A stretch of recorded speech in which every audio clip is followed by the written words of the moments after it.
So আমাদের পাঠ ঠাকুরকে কিন্তু স্নান করানো হয়ে গেছে। তো যেমনটা বলেছিলাম যে আমরা এসেছি হচ্ছে ঠাকুরনগর কামনা সাগরে, স্নান করানো হয়েছে আর এখানে কত ভিড় হয়ে গেছে। এখন তো কিছুই না, যখন পুজো করা হচ্ছিল আর স্নান করানো হচ্ছিল তখন প্রচুর ভিড় ছিল।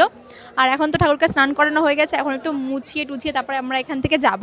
আমি প্রথমবার আসলাম যে ঠাকুরকে স্নান করানো, প্রথমবার দেখলাম অ্যান্ড খুব ভালো লাগছে। এখনও কিন্তু সব সন্ন্যাসটা নামেনি আমাদের ওখানের, কিছু কিছু সবাই এসছে।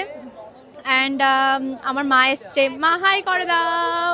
মা মা তো দেখতে এসছেই পাঠ ঠাকুর স্নান করানো, তারপরে আরেকটা রিজনের জন্য এসছে, সেটা এখনও বলছি না, একটু পরে তোমরা দেখতে পাবে। মার একটা ইচ্ছা সেটা আগের দিন পূর্ণ হয়নি, আজকে এসছে মা আবার পূর্ণ করতে, তাই তো? হ্যাঁ হ্যাঁ, আজকে হবে পূর্ণ। তো একটু পরে দেখাবো, দেখাও এদিকে।